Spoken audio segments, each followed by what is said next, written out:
สวัสดีค่ะ My name is Pimchaya and my student ID is 6722007 and today I will explain the pathophysiology of type 1 diabetes mellitus.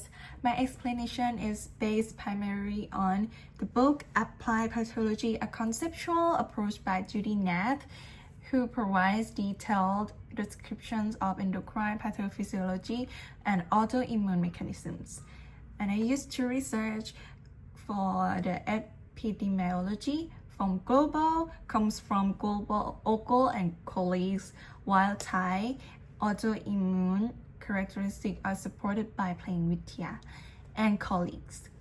The structure I follow is aligned with the concept mapping here for pathophysiology provided in this video. Judy Nath defines type 1 diabetes mellitus as an autoimmune disease in which the immune system destroys pancreatic beta cell, causing absolute insulin deficiency. First, let's focusing on the overview of type 1 diabetes mellitus. The key mechanisms as described by Nath is autoimmune mediated destruction of pancreatic beta cell, which eliminates endogenous insulin production. Insulin is the hormone responsible for facilitating glucose uptake into muscle and adipose cells. Therefore, the absence of insulin leads to persistent hyperglycemia or high blood glucose. From the epidemiology in globally, Ogle and colleagues reported that 9.5 million individuals live with type 1 diabetes mellitus and 1.85 million are younger than 20 years old. And what about epidemiology in Thailand? Ogle estimates that 10.2% of Thai adults with diabetes mellitus, accounting for 6.36 million adults, and that prevalence has increased nearly sixfold over 2 decades. For type 1 diabetes mellitus, specifically Plain Vidya and colleagues has found that 34% of Thai individuals diagnosed at younger than 30 years old are auto antibody negative. This is notably higher than Western populations, limiting reliance on classical autoimmune markers such as glutamic acid decarboxylate antibodies and isolate antigen 2 antibodies and zinc transporter A antibodies. Next, let's talk about pathophysiology. I have divided into 4 sections. First one is etiology. According to Judy Nath, the etiology of type 1 diabetes mellitus includes 3 factors. First one is genetic predisposition involving human leukocyte antigen variants such as HLA-DR3 and HLA-DR4. Second is viral triggers including mumps, rubella, and Coxsackie virus.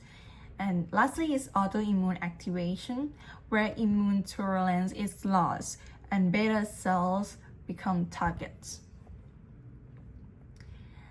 Second section is autoimmune pathogenesis. First is insulitis. That explains that cytotoxic T cells infiltrate pancreatic isolates, producing inflammation known as insulitis. Macrophages contributing by secreting cytokines that promote beta cell injury. And persistent inflammation induces beta cell apoptosis through cytokine toxicity and oxidative stress. That also highlights that clinical symptoms occur only 80 to 90% of beta cells have been destroyed.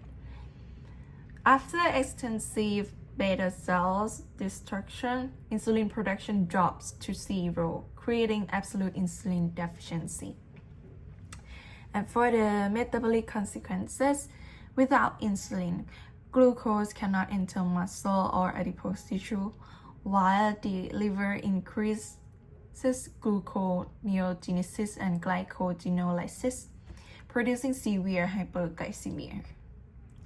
And when blood glucose exceeds the renal threshold, glucose appears in urine, known as glucosuria.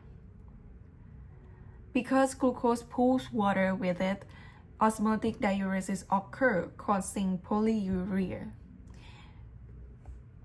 As water is lost through urine, plasma osmolality rises, stimulating the hypothalamic thirst centers, resulting in polydipsia. Because cells cannot access glucose, internal starvation triggers polyphagia, and muscle and fat catabolism cause weight loss. And then fat breakdown increases, producing ketone bodies, acetoacetate beta hydroxybutyrate, and acetone. Excess ketone can also cause metabolic acidosis, osmorespiration, deep rapid breathing, fruity breath from acetone, risks of central nervous system, depression, vomiting, and coma. Lastly, osmotic diuresis causes sodium loss and potassium shifting, creating muscle weakness and fatigue. As you can see here, the systemic clinical pathway. Hyperglycemia can cause blurred vision because lens swell in hyperosmolar plasma. Lipolysis can cause weight loss, loss of subcutaneous fat, muscle wasting from proteolysis. Osmotic diuresis can cause fatigue by electrolyte depletion, hypovolemia. Acidosis can cause small breathing, respiratory compensation. Ketone accumulation can cause fruity breath. And lastly, severe acidosis combined with dehydration can alter mental status or coma. All symptoms directly reflect pathophysiology.